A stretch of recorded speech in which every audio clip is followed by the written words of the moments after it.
If you've ever camped alone and felt like the woods went too quiet, like everything was holding its breath and watching you, this story is going to make you never do it again. Before I get into it, if you love real, feeling, scary stories that keep you up at night, like and subscribe. I drop a new bedtime horror story every single night at 11 p.m., and you do not want to miss tomorrow's. Here's what happened last August. We were 3 miles off the forest road, not at a campground, dispersed camping, where you just find a flat spot and you're legally allowed to be there, but nobody knows you're there. That's important later. It was me and my dog, a 60-pound lab mix named Bo. Bo has been camping with me since he was a puppy. He's not a barker. That matters. We found this perfect little bowl. Pines all around, maybe 40 feet tall. Moss so thick it felt like carpet. No trash, no fire ring, which means nobody had ever camped there before, which in hindsight should have been a warning. The ground was perfectly flat, like someone had raked it. At 4 p.m., the light started doing that weird thing where it comes sideways through the trees and everything looks golden and fake.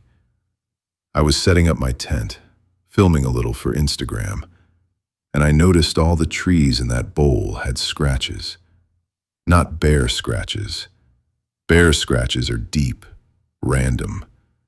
These were at the exact same height, about 7 feet up, on every single tree. Thin, deliberate, 4 lines, like fingernails. Bo wouldn't come into the middle of the bowl. He sat at the edge, at the tree line, and stared at the center of our camp. Hackles up, whining through his nose. I had to drag him by the collar to get him to the tent. We made dinner around 6. The woods were too quiet. I know people say that and it's cliché, but you don't understand quiet until you've been in a forest with no birds, no squirrels, no flies. Even the wind was only moving the tops of the pines. Nothing moved below. Then the woodpecker started. It was on the north side of the bowl, just tap, tap, tap, tap. Slow. Then it would move to the east side, same pattern. Tap, tap, tap, tap. Then south, then west.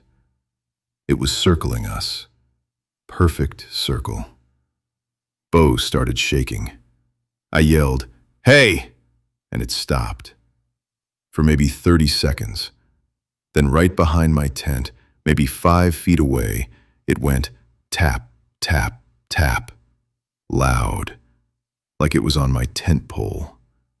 Bo lost it. He bolted straight through the mesh door of the tent, ripped it, and ran into the dark. I screamed his name. Nothing. I grabbed my headlamp and my bear spray and ran after him. I found him 20 feet into the trees, frozen. He was staring at a pine. At the bottom of that pine, the moss was peeled back. Fresh, wet dirt underneath. And in that dirt was a footprint. There. Human. But too long. The toes were too long, and there were 6 of them, and it was pointed toward our camp. There were dozens of them, all around our bowl, all pointed inward, like everything had been standing at the tree line, watching us. Then, from the center of our camp where our tent was, I heard my own voice, clear as day. It said, "Bo? Here, boy." I had not said that. Bo and I ran back, grabbed the tent half collapsed, left the stove, left everything, and we did not stop hiking until we hit the forest road. 2 hours in the dark with 1 headlamp. When we got to my truck, caked in mud, the roof of my truck had handprints all over it. Fresh mud, from those long-toed feet. And on my windshield, written in the mud with a finger, was one word: stay. I never went back for my stove. Bo still won't go near that road.